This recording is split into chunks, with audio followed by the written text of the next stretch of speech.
When the US bishops have come out with statements about federal tax policy, it raises a lot of questions in my mind about the role of government in Christian charity. Are we practicing Christian charity when we depend on the government to take money from earners and redistribute it in the form of government welfare programs? There are many solutions to helping the poor, and government welfare isn't the only one possible solution. And in my opinion, it's proven not to be a very good solution. That being said, I feel that true Christian charity comes not through support of such programs, not through the ballot box, not through some government bureaucracy, but from the heart of every individual Christian who sacrifices their own times, talents, and treasures to direct services to the poor. Why wouldn't the church focus on that rather than partisan politics? I believe we do need to look for better ways of infidelity to Christ. I mean, we're called to share our resources. We're called to give alms. I mean, that's the spiritual call that we share, and how we do that and how the structures work.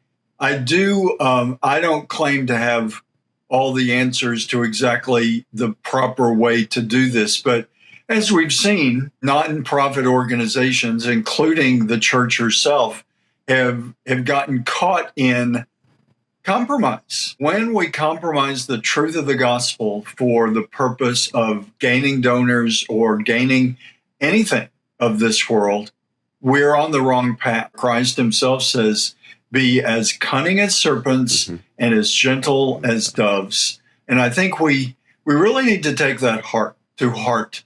And I guess in my own perspective, I think in this time in the world, where we really have to be cautious is it's easy, in a sense, to get so deep into the cunning side that we forget the gentility of the doves, and that remembering, in a big part of it, really, Jordan, is humility.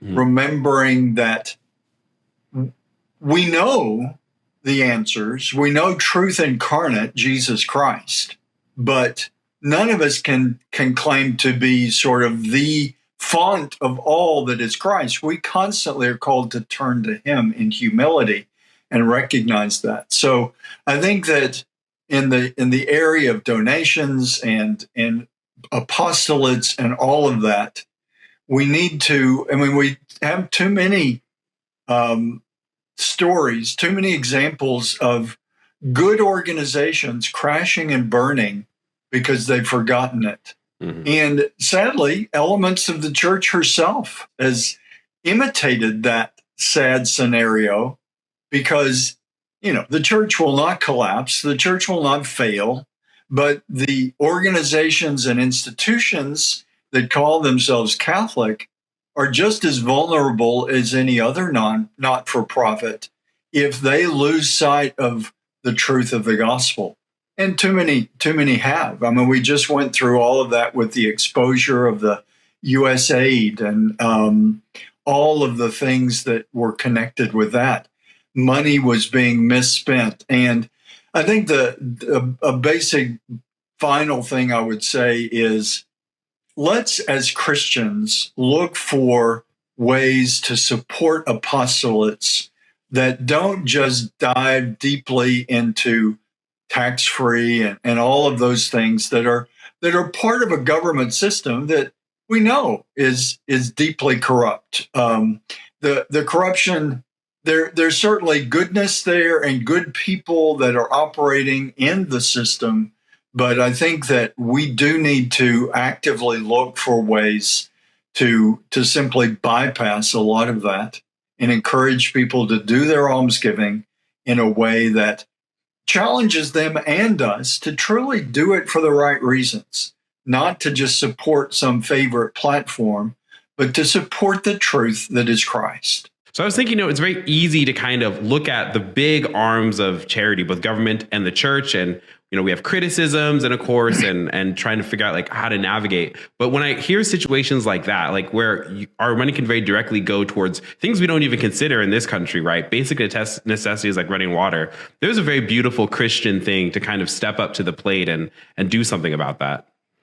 Yeah, I agree. And I think what I would caution all of us is, don't let your almsgiving diminish because you see corruption. And we have really the responsibility to not support something that is corrupt, but we also have that responsibility that is always there from the gospel to share what God has given us. To remember all the blessings we have in this nation and individually are blessings from God. And we've got to be willing to share and to let go of the possessions that we have, knowing that they're not our salvation. And I think that the simple things like, helping people have clean water, talk about basics for humanity, those basic needs, and to support an organization that has a good record and is clearly doing those basic things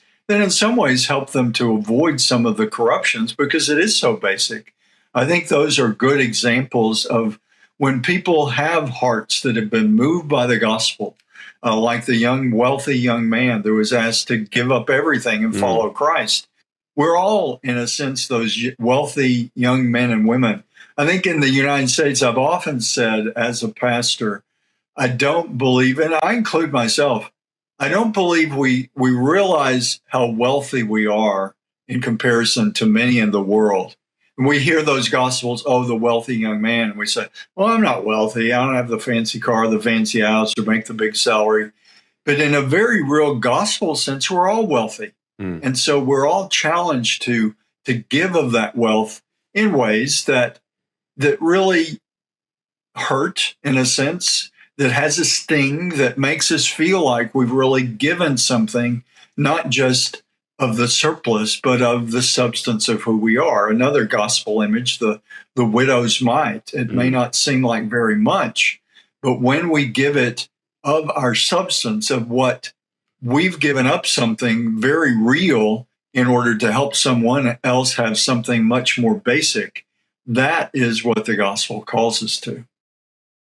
Very well said. 1 minute here before the music, Your Excellency. So I'll just also mention this. I've heard that, with as Catholics, I've heard great homilies on our time, our talent, and our treasure.